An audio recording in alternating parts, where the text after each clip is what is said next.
Haleluya. Ini adalah kehormatan besar untuk bertemu dengan delegasi dari Tuhan kita di seluruh dunia. Mari kita mulai dengan doa untuk lecture ini. Allah Bapa yang sangat berharga, kami bersyukur walaupun kami tidak pantas untuk kasih karunia dan perjanjian, tapi karena kesetiaan-Mu Kau telah memegang kita untuk uh, pelayanan dan hubungan yang berharga ini. Kau memegang kami sebagai anak-Mu. Itu kasih karunia ini kami tidak bisa mengerti. Kami benar-benar ingin masuk ke dalam kasih karunia melalui workshop IMW, dan kami tahu hanya melalui firman-Mu kami bisa menemukan kebahagiaan dan kepuasan dan kedamaian. Dan semoga kami bisa benar-benar mengerti melalui lecture, meeting,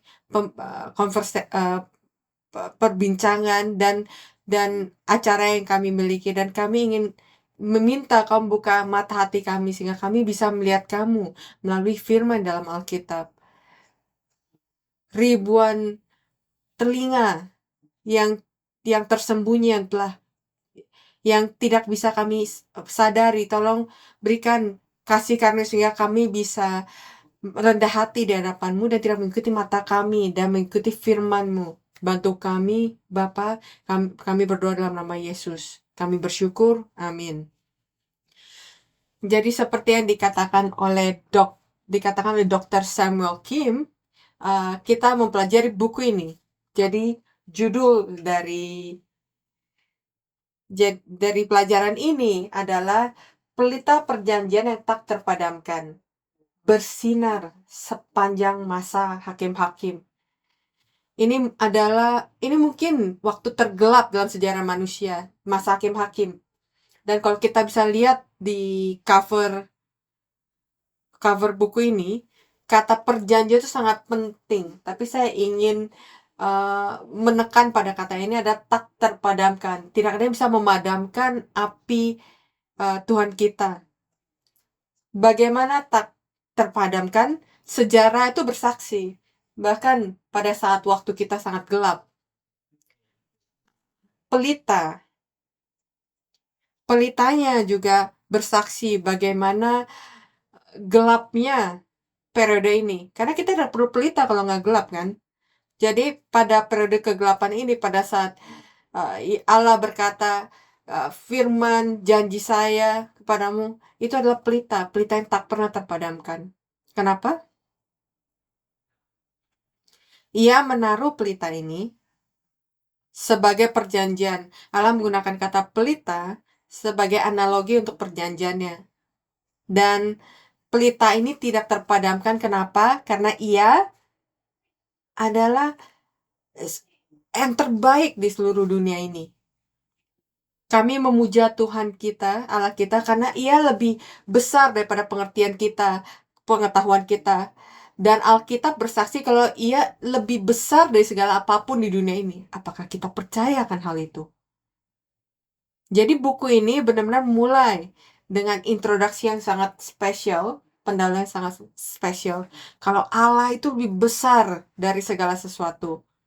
Dan Allah ini yang lebih besar dari segala sesuatu menjanjikan perjanjiannya kepada kita yang kecil, yang seperti debu dibandingkan dengan dunia ini.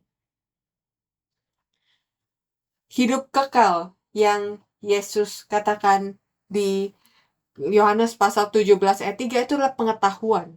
Tahu kalau Allah satu-satunya dan anak yang ia kirim. Amin. Jadi mari kita benar-benar masuk mengetahui Tuhan kita, bagaimana ia lebih besar dari segala sesuatu.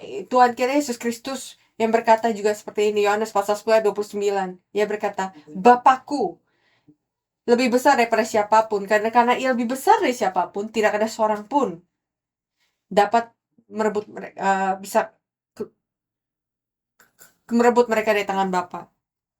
Dan kata semua adalah pas dalam bahasa Yunani yang yang artinya segala sesuatu dunia ini, yang kelihatan, tidak kelihatan, yang berbentuk, tak berbentuk, segala sesuatu. Termasuk kita.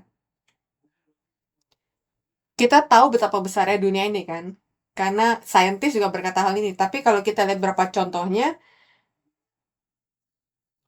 dunia ini begitu besar, karena yang paling tinggi yang menciptakannya. Itu sangat berharga, sesuatu yang tidak bisa dimengerti. Kita tidak bisa berhenti berkagum-kagum betapa besarnya dan tak terbatasnya. Bahkan kalau kamu melihat mengambil teleskop yang paling kuat, paling bagus di sini untuk melihat bagian paling ujung, kita hanya bisa melihat bagian kecil dari dunia yang tak terbatas ini, begitu yang besar ini. Kita setuju kan akan hal ini. Jadi kalau kita lihat sistem tata surya kita, planet terbesar di bagian uh, kiri itu adalah matahari. Di mana kita? Di sini. Kita ada di sini. Hi, I'm Siri. How can I help you?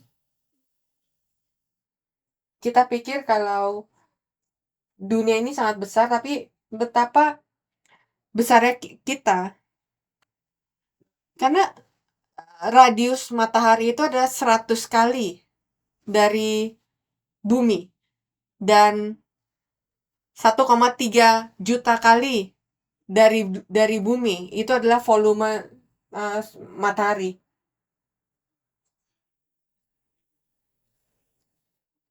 Itu adalah mata.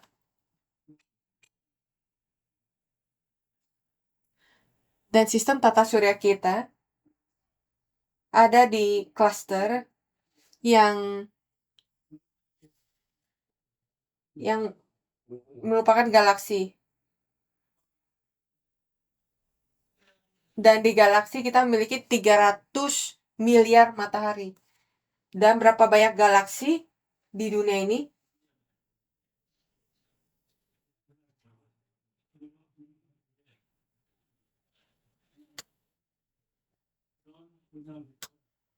Ada 178 miliar galaksi yang kita ketahui. Kita bahkan tidak menggunakan dunia lagi, kita sebut ini multiverse ya. Berapa banyak matahari di sana? Kamu siap?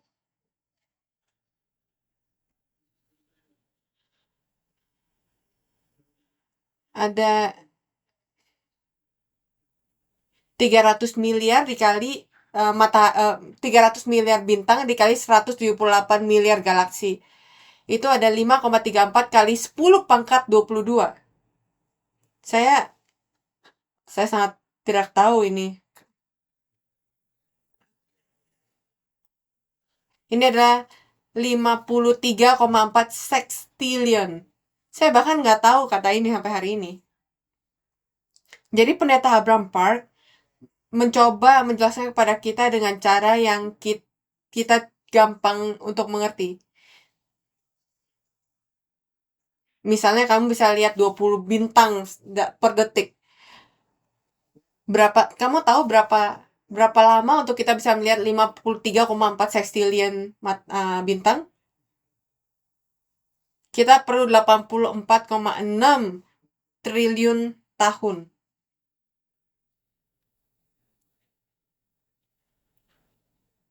Ini adalah kreasi dari Bapa kita. Amin. Ada banyak bintang di dunia ini, bahkan saintis saya nggak bisa menamakan mereka semua. Mereka hanya berikan nama mereka dengan nomor. Tapi apa yang dikatakan oleh Alkitab di Mazmur pasal 147 ayat 4. Bapa kita, Allah kita menghitung angka di bintang itu, tapi ia juga menamakan itu semua. Kalau Allah kita bisa menghitung dan memberikan nama untuk semua bintang-bintang ini, Bagaimana mungkin Allah kita tidak mengetahui nomor dan nama dari kita yang diciptakan dalam bentuk dan rupanya?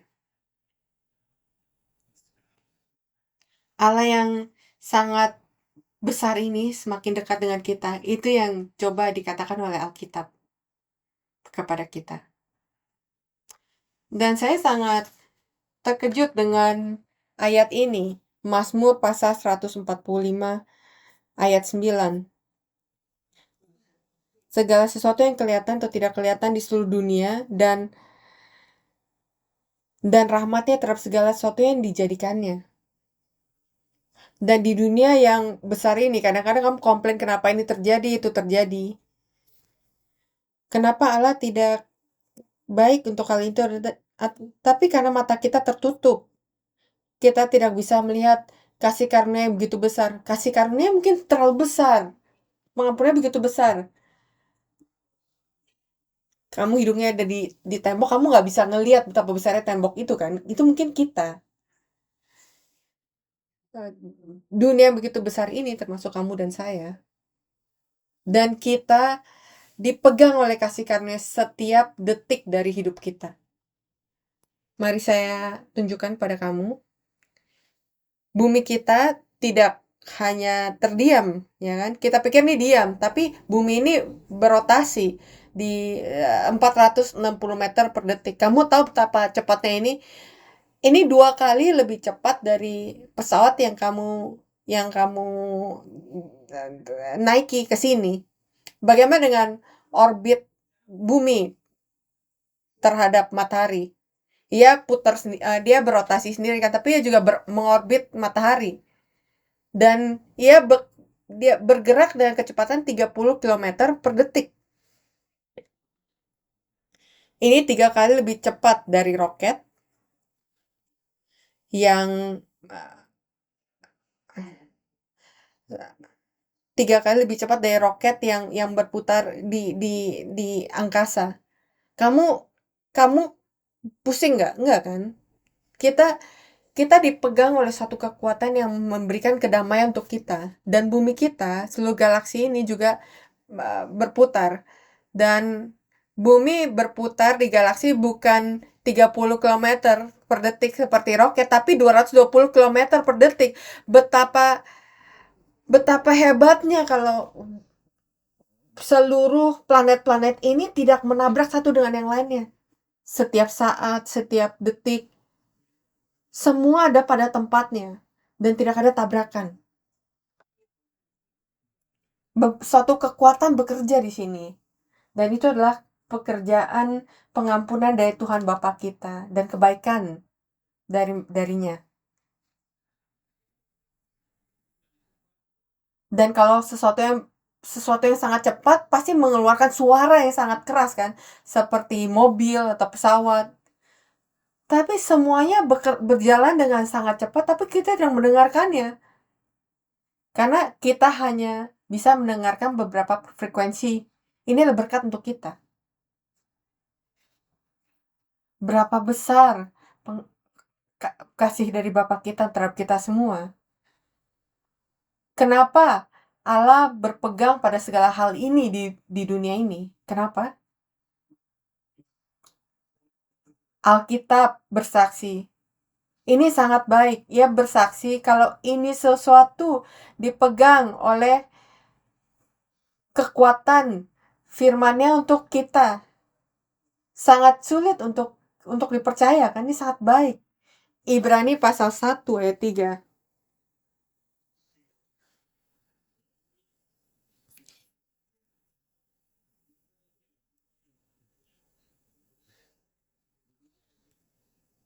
Ibrani pasal 1 ayat 3, ia adalah cahaya kemuliaan Allah dan gambar wujud Allah, dan menopang segala yang ada dengan firman yang penuh kuasa.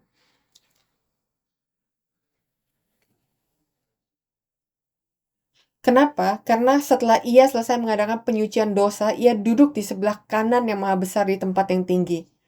Epitomi dari sejarah penebusan Allah, penyalipan dan kebangkitan Yesus, semua ada untuk suatu epitomi, yaitu penyucian dosa. Dan itu sebabnya Alkitab disebut sejarah penebusan. Penebusan, bukan hanya penyelamatan. Penebusan berarti kamu membayar suatu biaya untuk dosa kita. Jadi dari awal dari Alkitab, itu ada deklarasi dari Allah. Ini adalah perjanjian saya dengan manusia. Allah yang lebih besar dari segala sesuatu telah berjanji dengan kita manusia untuk ini. Untuk penyucian dosa. Dan setelah itu langsung manusia pertama, perempuan dan laki-laki jatuh di Kejadian pasal 13 ayat 15. Kejadian pasal 3 ayat 15, proto gospel. Kejadian pasal 3 ayat 15.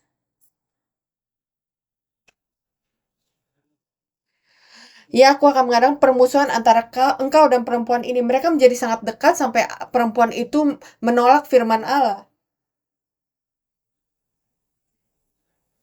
Dan ia akan mengadakan permusuhan antara engkau dan perempuan ini, antara keturunanmu dan keturunannya. Keturunannya akan menemukan kepalamu dan engkau akan menemukan tumitnya. Siapa yang menang di sini? Bahkan hasilnya pun sudah dinubuatkan di sini. Siapa yang menang?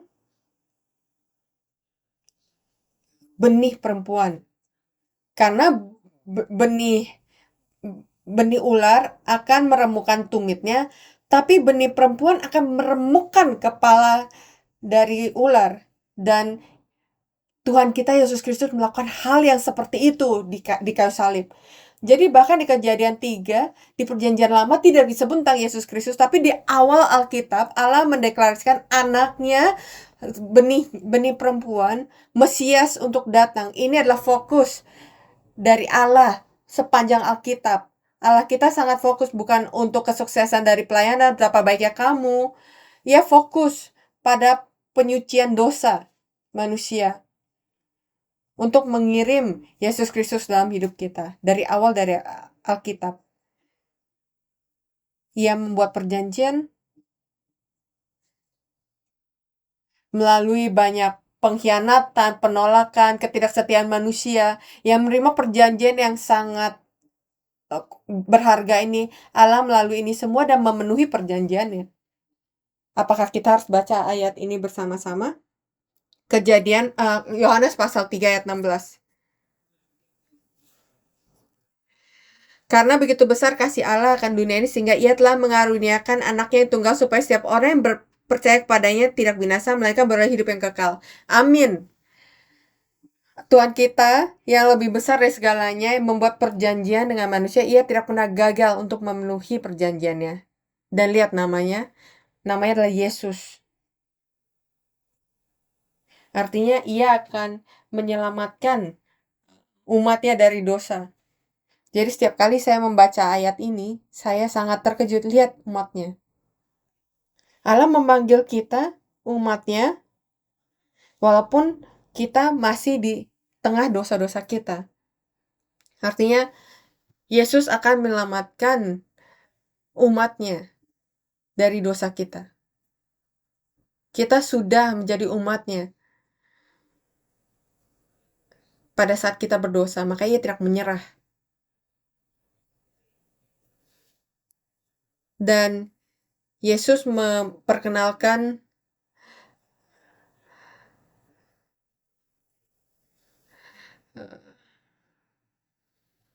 Tuhan dalam bahasa Mandarin itu memiliki arti yang sangat unik. Artinya raja atau yang memerintah. Kata raja itu orang yang menunjukkan orang yang sangat berkuasa untuk bertanggung jawab untuk memerintah dan menjaga segala sesuatu di bawah yuridiksinya. Dan siapa raja itu? Siapa raja satu-satunya bisa melakukan ini, yang mengambil tanggung jawab? Ya, Tuhan kita Yesus Kristus. Dan hanya dia satu-satunya. Mazmur 103 ayat 19. Mazmur 103 ayat 19. Tuhan sudah menegakkan tahtanya di surga dan kerajaannya berkuasa atas segala sesuatu. Tidak akan ada yang tahu tentang hal ini pikiran kecil yang saya miliki dalam hati kita, Tuhan kita bisa melihat ini semua dan mengetahuinya. Mazmur 139. Allah telah mengetahui dan mengetahui saya. Ia tahu pikiran saya. Ia tahu apa yang akan saya katakan sebelum saya bilang. Kemana saya bisa pergi. Di sini atau ke ujung dunia. Dia selalu tahu. Jadi di Mazmur 113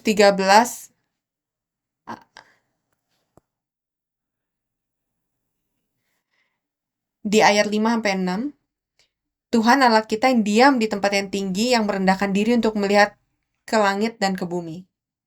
Jadi di awal, pada mulanya adalah firman, perjanjian dengan manusia, dan firman menjadi daging dan menjadi manusia dan diam di antara kita. Dan ini ditulis di buku pertama perjanjian baru di buku Matius. Dan bagaimana ini dituliskan? Di dalam silsilah. Allah kita yang lebih besar dari seluruh dunia ini mengambil bentuk manusia yang fana dan menjadi bagian dari silsilah manusia yang terbatas oleh ruang dan waktu dan penyakit, kesedihan, dan bahkan kematian. Untuk berada di antara kita, untuk menyelamatkan kita dari dosa dan kematian, dan untuk membawa kita ke dalam hidup yang kekal, ke dalam kerajaannya. Jadi saya akan memperkenalkan kepada kalian bagian dari silsilah Yesus Kristus yang sangat berharga ini. Kamu harus bertanya, kenapa ia menggunakan silsilah untuk memulai perjanjian baru? Silsilah Allah, silsilah Yesus memiliki begitu banyak rahasia, begitu banyak misteri. Dan Matius pasal 1 ayat 1-17 menunjukkan struktur yang membagi nama setelah nama setelah nama setelah nama. Dan apa rahasia di sana? Di Matius pasal 1 ayat 1 digunakan kata inilah silsilah Yesus Kristus. Silsilah Yesus Kristus. Apakah kamu merasa ini sangat aneh? Ada berapa banyak ayat di sini? 17 ayat. Dan dikatakan kalau dalam bahasa Inggris itu adalah buku. Silsilah ini dikatakan buku. Ada banyak cerita di balik setiap nama. Dan dibagi dalam 3 periode. Yang pertama adalah dari Abraham sampai Daud. Dan buku ini tentang Abraham sampai Daud. Ini tentang 14 generasi dari Abraham sampai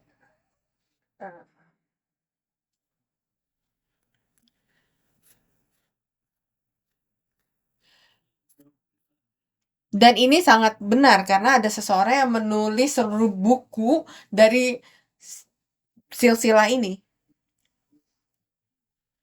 Periode pertama Abraham sampai Daud, periode kedua dari Daud sampai deportasi ke Babel, periode ketiga itu deportasi ke Babel sampai Yesus Kristus. Dan kita harus mengingat siapa yang memulai silsilah Yesus Kristus, yang mulai dari Abraham. Dan Abraham itu sangat penting di dalam Alkitab.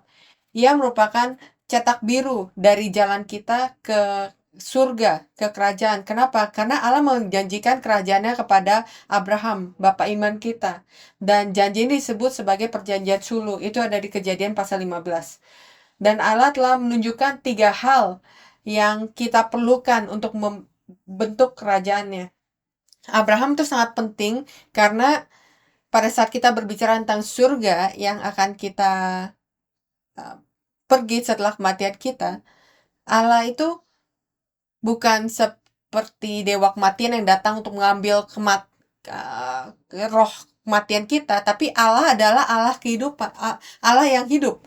Dan Abraham menerima perjanjian untuk membentuk kerajaannya di bumi ini. Itu sebabnya Abraham itu sangat penting karena ia menerima perjanjian, dan melalui kamu saya akan mendebutkan kerajaan saya di bumi ini. 3 faktor untuk membentuk kerajaan itu adalah orang, umat, rakyat. Di mana kamu bisa membentuk suatu kerajaan tanpa rakyat, kan? Nah, apalagi yang kita perlukan untuk membentuk kerajaan di bumi ini? Kita perlu tanah. Dan tanah yang dijanjikan pada Abraham itu apa? Kanaan, kan? Tanah perjanjian. Dan yang ketiga, hal yang paling penting dari kerajaan Allah yang bisa dibentukkan di bumi ini, itu adalah kedaulatan. Kedaulatan, rajanya. Itu sebabnya ada silsilah raja. Dan karena ini adalah silsilah dari Daud, tapi juga silsilah dari Yesus Kristus, raja tersebut. Kejadian pasal 15 ayat 18 sampai 21. Ini adalah janji dari yang Allah berikan kepada Abraham. Kejadian pasal 15 ayat 18 sampai 21. Kepada keturunanmu lah kuberikan negeri ini, kuberikan negeri ini. Jadi jangan khawatir, tapi kamu jangan khawatir walaupun kamu tidak berhubungan dengan Abraham secara daging. Karena Yesus Kristus menjadikan kita anaknya, dan kalau kamu milik Yesus Kristus, maka kamu adalah pewaris. Kamu keturunan dari Abraham dan pewaris berdasarkan perjanjian. Itu sangat berharganya hal ini. Kita adalah keturunan dari Yesus Kristus. Artinya kerajaan akan dibentuk melalui kita. Jadi periode pertama dari Abraham sampai Daud, kalau kita lihat waktunya, itu sangat penting. Itu mulai dari Abraham sampai ke Daud. Tapi ini menunjukkan pekerjaan Allah yang penuh dengan air mata. Pekerjaan suluh sampai Daud. Sampai kerajaan yang berpusat pada Allah muncul di dunia ini. Tapi di silsilah Matius, ia menulis ini semua hanya dalam 5 ayat. Bukan, ini sangat menakjubkan. Dan 5 ayat ini hanya nama. 14 nama. Mari kita baca, ini sangat penting. Abraham, Ishak, Yakub, Yehuda, Peres, Hezron, Ram, Aminadab, Nason, Salmon, Boas, Obed, Isai, Daud. Dan ini bukan berdasarkan sejarah penebusan, ini bukan hanya nama-nama secara biologi. Ada periode yang kilang. Ada ratusan tahun yang diambil dari silsilah Yesus Kristus untuk memberikan kita pesan. Yang pertama, walaupun dituliskan di sini seperti bab ayah dari anaknya, yang gap yang pertama itulah dari Ram sampai Aminadab, karena Ram itu adalah anak dari Hezron yang masuk ke tanah Mesir, dan Aminadab itu adalah tokoh yang muncul di perjalanan padang gurun. Dan kita bisa lihat 400 tahun perbudakan di Mesir dihilangkan ketika anak-anak Israel itu berada di dalam perbudakan di Mesir. Dan Mesir, untuk informasi kamu, itu adalah salah satu bangsa yang memiliki Allah yang paling banyak. Ada ribuan Allah. Dan yang berikutnya itu adalah 340 tahun periode hakim-hakim.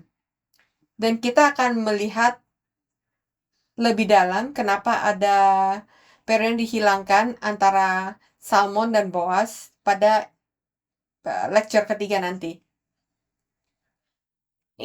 Jadi 2 periode ini adalah periode yang paling memalukan untuk sejarah Israel. Tapi kita bisa lihat Tuhan kita, Allah kita yang lebih baik dari segala satu, dengan setia memberikan perjanjian dengan kita dan menjaga perjanjian itu.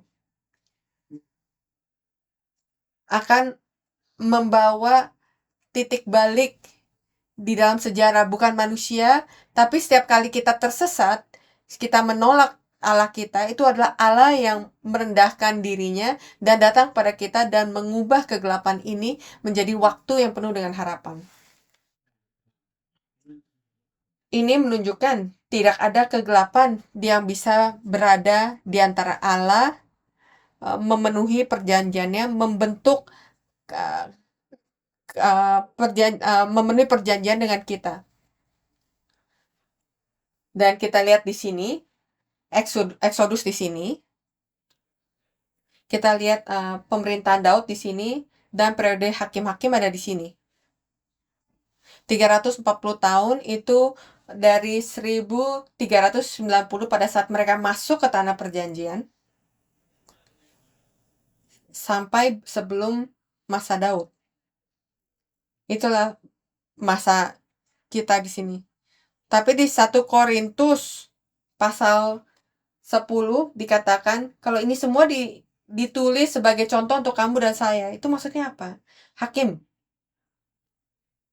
Pada saat kita lihat di lecture pertama, waktu kita sekarang tidak berbeda dengan waktu hakim-hakim. Kamu setuju? Kalau kamu tidak setuju, maka ajaran lecture ini tidak akan ada arti untuk kita. Jadi Allah menyebut waktu seperti ini adalah waktu yang penuh kegelapan. Kata hakim berasal dari kata syafat yang artinya untuk menghakimi atau memerintah. Tidak peduli kalau kamu adalah seorang ayah di dalam keluarga atau pendeta dari pelayanan, kita semua di sini untuk menjaga memerintah umat-umatnya. Mari kita lihat Bapak Iman yang melakukan perjalanan ini sebelum kita. Itu adalah 12 hakim-hakim di buku kitab hakim-hakim, dan kita lihat Otniel itu di 1383 sampai 1344 sebelum Masehi. Ini menunjukkan kalau pendeta Abraham Park, Bapak Iman kita telah benar-benar meneliti untuk diri kita. Jadi kita tahu kalau orang-orang ini bukan hanya legenda atau tapi benar-benar tokoh sejarah dan firman Allah yang hidup. Jadi pekerjaan setan sekarang untuk menghentikan kita percaya dari Alkitab. Apakah kamu benar-benar percaya kalau apa yang ditulis di Alkitab itulah kenyataan sejarah, fakta sejarah? Kamu percaya tentang apa yang di Alkitab, kita percaya tentang kasihnya. Tapi apakah kamu percaya tentang Taman Eden, Bahtera Nuh, 10 Tulah, itu semua legenda kan? Tapi pada saat ini benar-benar berharganya kita bisa diberikan ajaran segala sesuatu yang ada dalam Alkitab itu benar-benar terjadi dalam ruang dan waktu. Walaupun ini semua kelihatan sulit, tapi ini semua ada di sini untuk pengertian kita dan keyakinan kalau ini adalah sejarah yang sebenarnya. Jadi 12 hakim-hakim bisa dibagi menjadi 2 grup. Yang pertama adalah hakim besar dan hakim kecil. Hakim besar itu artinya ada narasi yang sangat detail tentang mereka. Ada banyak hal yang ditulis oleh Allah pada mereka. Tapi hakim kecil itu mungkin hanya 1-2 baris saja. Jadi ini adalah hakim besar: Otniel, Ehud, Deborah, Gideon, Yefta, dan Simpson. Ini adalah hakim-hakim besar. Bagaimana dengan hakim kecil? Ada 6 lagi.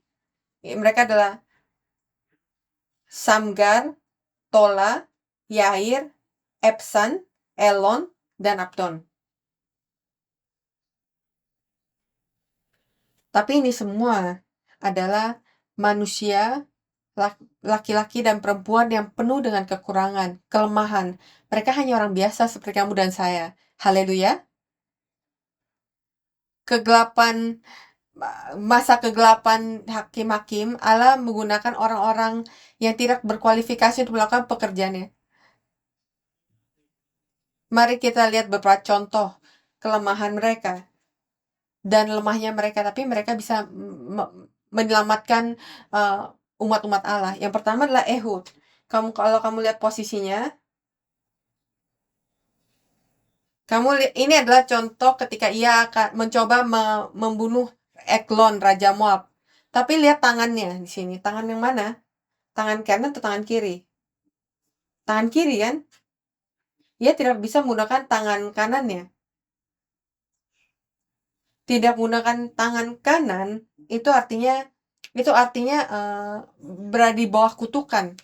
Tapi ia bisa melewati kekurangan dia dan dia bisa memenuhi uh, pekerjaan Allah. Yang berikutnya adalah Samgar. Ia adalah petani dan dikatakan ia membunuh 600 orang. Yang berikutnya adalah perempuan. Sangat tidak berkualifikasi. Tapi kamu tahu kalau ia adalah salah satu hakim yang terbaik kan? Gideon. Kamu tahu Gideon dan 300 orang? Ia tidak mulai sebagai pahlawan, ia mulai sebagai pengecut. Yefta. Kamu tahu kalau ia bilang kalau ia akan memberikan anak perempuannya? Ya, saya akan berikan orang ini kepadamu dan dia akhirnya memberikan anak perempuannya. Tapi sebenarnya ia adalah anak seorang perempuan sundal yang tinggal di antara orang-orang hina. Benar-benar perubahan ya. Simpson, kita tahu dia dengan baik. Sangat rusak secara moral. Tapi ketika Allah bersama dengan mereka, saat Allah bersama dengan kita, saat mereka dipenuhi dengan Roh Kudus, maka mereka menjadi penyelamat waktu mereka yang menyelamatkan orang-orangnya dari tangan musuh. Dan saya percaya ini adalah panggilan kita juga. Amin. Bukan percaya dengan siapa diri kita, tapi percaya dengan perjanjian dari Allah yang lebih baik dari segala sesuatu. Amin. 1 Korintus pasal 1 ayat 27. Tapi apa yang bodoh bagi dunia dipilih Allah untuk memalukan orang-orang yang berhikmat, dan apa yang lemah bagi dunia dipilih Allah untuk memalukan apa yang kuat. Dan segala perkara dapat kutanggung di dalam Dia yang memberi kekuatan padaku. Hari ini saya berbicara seperti ini tersenyum, tapi kadang-kadang saya harus mengatakan firman ini dalam diri saya dengan tangisan. Tapi kita harus lihat kenapa ada 12 hakim. Kenapa hanya 12 hakim? Kalau kita lihat geografi dan tempat-tempatnya.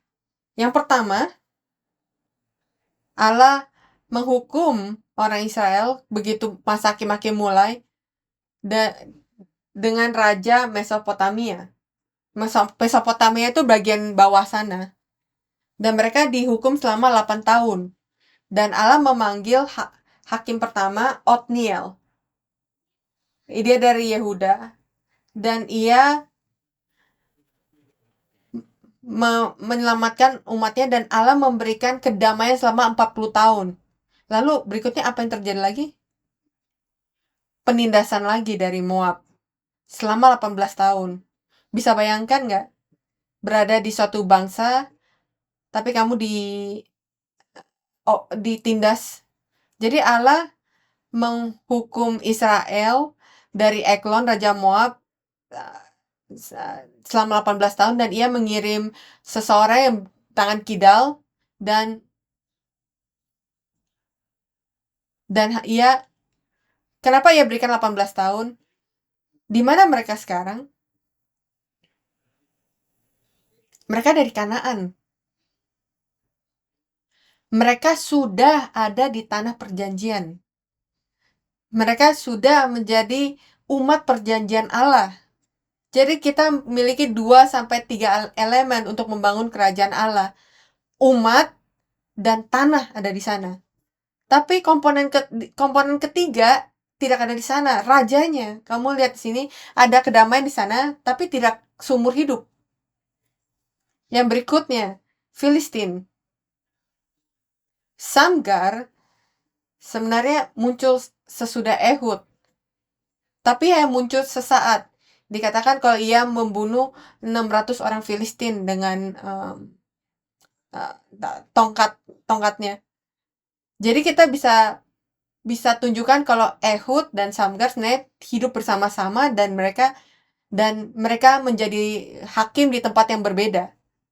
Lalu ada 20 tahun penindasan dari Kanaan, Raja Yabin. Dan siapa yang dibangkitkan oleh Allah? Itulah Deborah. Tapi tidak bertahan lama. Midian juga muncul dan menindas mereka selama 7 tahun. Allah memberikan kedamaian pada masa Deborah selama 40 tahun. Tapi karena mereka berdosa lagi, mereka menyembah berhala lagi, Allah memberikan mereka kepada bangsa Midian. Kita lihat kan patternnya di sini. Ketika kita melepaskan Allah, Allah bisa melupakan kita. Tapi ya tidak kan, ia memberikan musuh untuk menindas kita. Itu ketika Allah memanggil Gideon dan 300 pahlawan untuk menghancurkan Midian. Kita tahu cerita tentang ini kan. Tapi tidak berakhir di sini. Anak Gideon, Abimelek, mencoba menjadi rajanya sendiri dan dia membunuh 70 saudaranya. Dan karena diktatornya ini dan dosa ini, Allah mengirim Tola. Tapi pada saat yang sama, Yair juga menjadi hakim di tempat yang berbeda. Lalu 18 tahun penindasan dari kerajaan Amon. Jadi kamu bisa lihat kan kalau ada penindasan menyerang mereka ketika mereka melepaskan Allah. Dan banyak orang di sini. Yang pertama adalah Yefta. Lalu ada Ibsan, hakim di wilayah yang berbeda. Ibsan itu sangat menarik. Satunya hal yang ditulis di sini adalah ia memiliki 30 anak laki-laki dan 30 anak perempuan dan menikahkan mereka. Tidak ada yang ditulis tentang penebusan. Artinya pada saat era itu ada yang salah dengan hakim ini kan. Ia hanya menuliskan tentang kehidupan pribadinya. Dan kalau kamu bayangkan kamu punya 60 anak dan kamu menikahkan mereka semua. Selama berapa lama? Selama 7 tahun mereka menjadi hakim. Jadi berapa pernikahan setiap tahun? Sekitar 8 sampai 9 pernikahan kan setiap tahun. Kamu pernah datang ke pernikahan kan? Betapa megahnya itu. Ia menikahkan 60 orang. Alkitab mengingat hal itu. Lalu ada orang bernama Elon dari Zebulun dan ada Abdon. Ia memiliki kemampuan yang besar, tapi di dalam Alkitab hanya ditulis kalau ia memiliki banyak istri dan anak. Ia adalah hakim yang sangat sibuk untuk kegiatan personalnya dia. Dan Keluaran pasal 14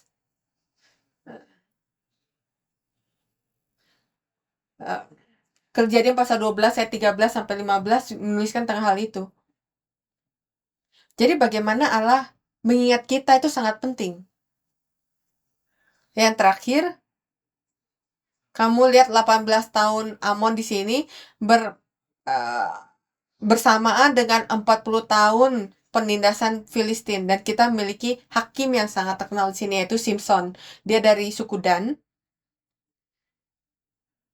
Dan kita lihat kalau ini ada waktu yang penuh kegelapan, korupsi, tidak aman. Kenapa? Karena ini adalah periode yang jahat yang berulang-ulang, dan saya katakan di sini berulang-ulang. Begitu banyak, begitu mirip dengan kita saat ini. Ini ada siklus orang berdosa, kita dihukum,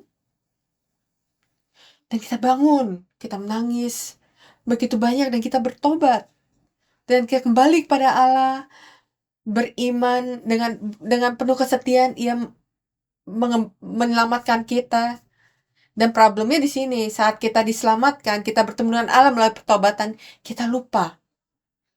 Ini sebabnya di setiap buku dari seri sejarah penebusan pendeta Abraham Park itu ada di Keluaran di Ulangan pasal 30 ayat 7. Itu diulang untuk setiap buku di topik yang berbeda. Ingat zaman dahulu kala, bukan hanya kita harus ajarkan pada anak kita. Ingat betapa berapa buruknya kita dan betapa kita bisa mempercayai Allah karena kita terus mengulangi dosa-dosa kita. Jadi sekarang ayat ini ada di dalam buku kamu dan kita akan lihat step by step tentang apa yang terjadi di zaman periode hakim-hakim ini. Hakim-hakim pasal 2 ayat 13 sampai 19. Yang pertama dimulai dengan dosa. Demikian mereka meninggalkan Tuhan dan beribadah kepada Baal dan para Asyitoret. Ini walaupun mereka sudah ada di tanah perjanjian, walaupun kita di gereja pelayanan yang baik dan kita memiliki perjanjian tanah perjanjian kepada kita dalam hidup kita, kita masih bisa kembali ke dalam hal yang buruk. Ini yang dikatakan oleh buku Hakim-Hakim ini ayat 14, maka bangkitlah murka Tuhan terhadap orang Israel dan ia menyerahkan mereka dalam tangan perampokan dan menjual mereka kepada musuh di sekitar mereka sehingga mereka tidak sanggup lagi menghadapi musuh mereka. Kadang-kadang kita komplain kenapa yang terjadi dalam hidup kita, kita lupa apa yang menyebabkannya. Kita harus menghadapi ini semua. Sifat hakiki kita dihukum dan setiap kali mereka maju, tangan Tuhan melawan mereka dan mendatangkan malapetaka kepada mereka. Kemanapun kita pergi, Allah akan disiplinkan kita. Sesuai dengan apa yang telah diperingatkan kepada mereka oleh Tuhan dengan sumpah sehingga mereka sangat terdesak. Apa yang kita lakukan? Kita berlutut dan kita bertobat. Dan pada saat kita bertobat, maka Tuhan membangkitkan hakim-hakim yang menyelamatkan mereka dari tangan perampok itu. Jadi Allah menyelamatkan kita. Tapi juga pada hakim itu juga tidak mereka hiraukan. Karena mereka berzina dengan mengikuti Allah lain. Dan sujud menyembah kepadanya. Kita dari tanah perjanjian. Kita tidak tahu siapa raja kita. Kita menyembah kepada sesuatu sangat tidak berharga. Mereka segera menyimpang dari jalan yang ditempuh oleh nenek moyang yang mendengarkan perintah Tuhan. Mereka melakukan yang tidak patut. Mereka bahkan tidak tahu apa yang dilakukan oleh bapak mereka. Mereka tidak tahu perintahnya apa. Setiap kali apabila Tuhan membangkitkan seorang hakim bagi mereka, maka Tuhan menyertai hakim itu. Allah kasihan pada mereka atas tangisan mereka. Tapi mereka berdosa lagi.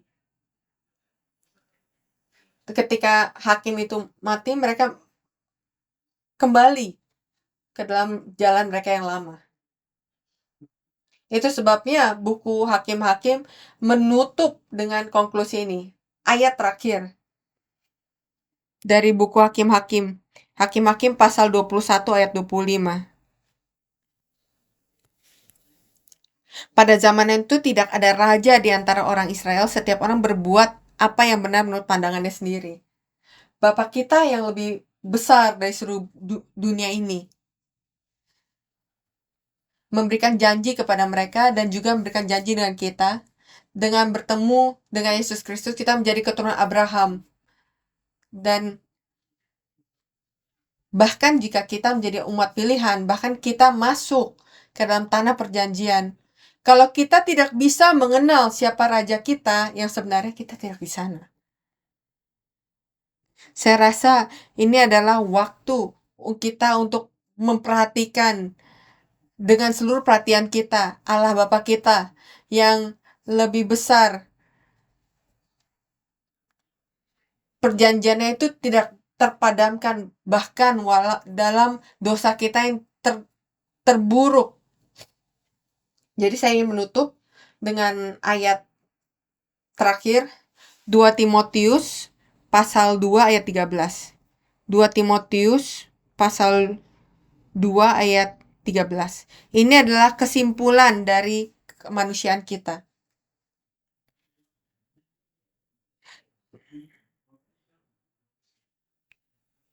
2 Timotius. Jika kita tidak setia, dia tetap setia karena dia tidak dapat menyangkal dirinya sendiri. Segala sesuatu yang terjadi karena ia setia pada kita. Jadi mari kita memuja kesetiaan Allah kepada kita. Amin. Jadi lecture berikutnya kita akan melihat kesetiaannya, bagaimana perjanjiannya, pelita perjanjiannya terus menyala pada periode hakim-hakim. Kita akan melihat bagaimana Allah menaruh akhir dari periode ini karena ia setia. Mari kita berdoa. Bapa, ini benar-benar kehormatan untuk memanggilmu sebagai Aba, Bapa. Engkau tidak menyerah pada kita, dan walaupun kita lemah dan tidak berharga, tapi Engkau memanggil kita dengan setia menjadi umat-Mu. Dan kami menyadari kalau kita telah menerima janji melalui kita akan membentuk kerajaan-Mu di bumi ini. Jadi kami memuliakan-Mu untuk mengangkat dan menuntun setiap delegasi di sini. Kamu telah menjalani perjalanannya dengan mereka dan memimpin sampai sejauh ini. Kami bersyukur. Kami meminta Engkau mengajarkan setiap momen hidup kita betapa baiknya dirimu, lebih baik dari segala hal dalam hidup kita. Jadi kita hanya berpegang padamu dan memegang jalan kami padamu, dan Engkau bisa menjadi hakim yang sejati dalam waktu kami. Kami bersyukur dan dalam nama Yesus kami berdoa, amin. Mari kita berikan kemuliaan pada Bapa.